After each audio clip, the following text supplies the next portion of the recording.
الاطعام مره كانوا رايحين يوصلوا اكل في احد المناطق العشوائيه، الست اللي خدت الاكل بتقول لهم يعني انتوا طبختوا الاكل ده بايديكم وشلتوه على كتافكم وجيتوا لحد عندنا وبتدونا الاكل ده ومش عايزين مننا حاجه؟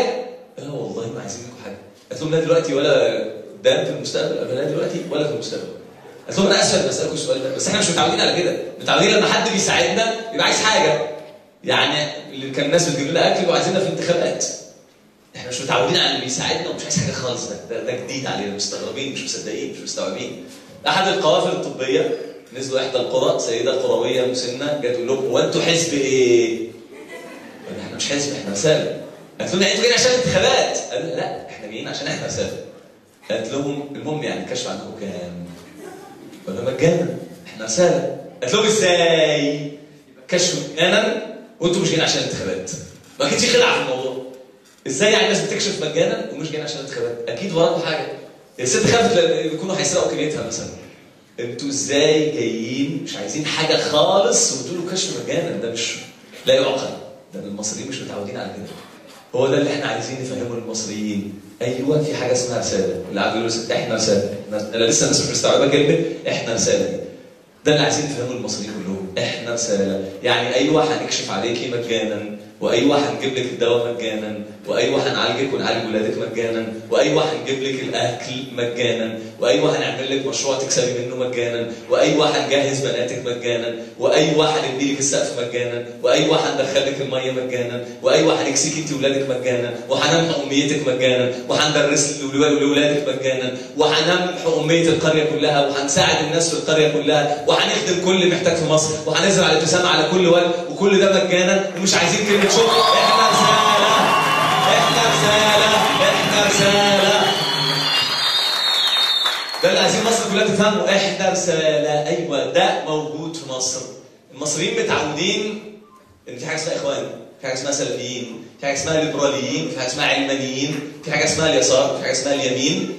ده غير ان في مجانين وفي متخلفين وفي تايهين وفي مشردين وفي متنيلين، كل ده موجود في مصر.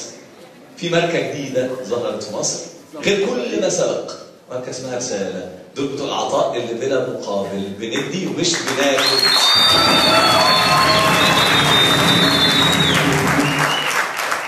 فعايزين مصر كلها تعرف ده، الماركه دي موجوده، احنا رساله، احنا بتوع العطاء اللي بلا مقابل، اللي مش عايزين حتى كلمه شكر. احنا مش عايزين منك كلمه شكر. احنا لو عايزين من المصريين حاجه واحده بس هتبقى ايه؟ قلدونا، قلدونا، بطلوا تقول على كلام فارغ، قلدونا. ده اللي مصر محتاجه تعمله، او المصريين محتاجين يعملوه، قلدونا. عارفين لو المصريين قلدونا مصر هتبقى جنه. والله لو عدد كبير من المصريين قلدنا بجد مصر هتبقى جنه.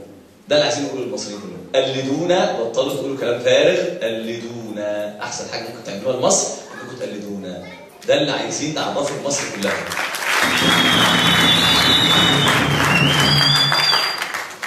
اللي هطلبه منكم النهارده قبل ما تنام كلم حد عن رساله.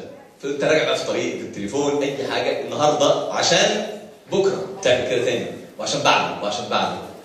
ارجوك انا نفسي خلال شهر شهرين يكون مفيش حد فينا قرايبه ومعارفه واصحابه وجيرانه وزملائه ما يعرفوش رساله، ما يعرفوش المعاني اللي بنقولها دي، ونقول لهم قلدونا، قلدونا، بطلوا تقولوا كلام غريب. يا ريت كل واحد فينا في دايره قرايبه ومعارفه والناس اللي عارفه كلهم. غير بقى الغرب في الشارع هننزل لهم كمان. احنا عايزين نعرف مصر كلها، كل واحد في دايرته، الدايره اللي يعرفها. الغرب بقى هننزل لهم في الشارع. احنا عاملين حاجه اسمها كرنفالات، يمكن سمعتوا عنها. احنا طالبينها تارجت من كل الفروع، من كل الانشطه، فتنزل مع النشاط المساعدات، تنزل مع الفرع بتاعك، المهم تنزل. هننزل للناس في الشارع، هنعرفهم احنا رساله، نقول لهم الكلام ده، احنا رساله، احنا ماركه جديده ظهرت في مصر، بتوع العطاء اللي بلا مقابل، اللي مش عايزين اي حد كلمه شكر، اللي بنعمل حاجه لا ليها هدف سياسي ولا اقتصادي ولا اي حاجه من اي نوع. ولو طالبين منكم حاجه قلدونا، شوف بنعمل ايه، تعالى تعملوا معانا، اتقلدنا، مصر كده هتبقى جنه. ده اللي عايزين نقوله للمصريين. حاجه كمان حصلت في الكام شهر اللي فاتوا، يوم 14/6 كان اسمه اليوم العالمي للتبرع بالدم. مين الجهه اللي بتجمع الدم في مصر؟ وزاره الصحه. فقالوا عايزين نحتفل باليوم العالمي للتبرع بالدم ونكرم الجهات اللي بتساعدنا. مين اكبر جهه في مصر بتجمع تبرعات دم وبلا منافس؟ رساله. فقالوا لازم نكرم رساله، بقى نكرم رساله والناس تانيين ما ينفعش، رساله اكبر بكتير. قالوا ايه في الاخر؟ نجيب رساله تكرم الناس. يعني رساله ده يعني تكريم رمزي معناه كده، ان الرساله اللي تيجي تكرم الناس. فاتفقوا على الاحتفاليه في ساقية الصاوي، المفروض منصه رئيسيه يجي وزير الصحه، واجي انا ممثلا عن رساله، والمهندس محمد الصاوي ومؤسس سيد الصاوي، ونكرم الناس، وفعلا الاحتفاليه تمت. المفروض بقى رساله جايه تكرم الناس، وكانهم بيقولوا ان رساله مع وزاره الصحه، يعني ان دول اكبر جهتين في مصر لهم علاقه بالدم. ابو الدم وزاره الصحه هتبقى ام الدم رساله، فابو وام الدم دول بيكرموا الناس اللي بتساعد في الدم، فرساله جايه تكرم الناس، رساله كانها ام الدم في مصر، جايين نكرم الناس. فقالوا هنكرم الجهات المختلفه اللي بتساعدنا في التبرعات بحجم ايه كميه التبرعات اللي بيجيبوها في الدم. فقالوا نبتدي بالجامعات، عندنا جامعتين بيساعدونا بكميات كبيره من الدم. اول جامعه جامعه عين شمس. مين بقى جامعه عين شمس اللي بيجمع تبرعات الدم؟ اسر رساله في جامعه عين شمس. فاللي طالع يستلم اسر رساله، فرساله بتكرم رساله. الجامعه اللي بعديهم الجامعه الامريكيه. مين في الجامعه الامريكيه اللي بيجمع تبرعات الدم؟ رساله. رساله بتكرم رساله، وبعدين رساله بتكرم رساله. بعد كده بقى في 6 جمعيات قالوا دول بيساعدونا في تبرعات الدم بترتيب برضه كميات الدم اللي بتيجي من ال6 جمعيات يطلعوا، كل جمعيه يطلع منها واحد ويستلم شهاده ويقول كلمه. ال6 جمعيات بعد ما يستلم الشهاده يمسك الميكروفون ويقول احنا اتعلمنا ده في رساله، احنا كنا متطوعين في رساله. اللي بعديهم في 3 أو 4 جمعيات اصغر شويه يقولوا الحقيقه احنا ما كناش متطوعين في رساله، بس احنا بنقتدي برساله. فهمتوا المعنى ده؟ الدم في مصر، انقاذ الناس في مصر، الانسانيه في مصر، المروءه في مصر، الخير في مصر، العطاء في مصر، اي معنى انساني نبيل في مصر، يا تكون انت رساله، يا تكون اتعلمته في رساله، يا تكون بتقتدي برساله. فهمت اهميه رساله مصر ايه؟ فاللي عايزين نقول للناس اللي بيقولوا الاشاعات المجنونه دي، لو هدفكم تدمروا رساله، رساله مش هتتدمر ابدا، رساله لها رب يحميها ليوم القيامه. بس اذا كان هدفكم تدمير رساله، اعرفوا حاجه، ان مصر من غير رساله هتبقى جسد بلا روح.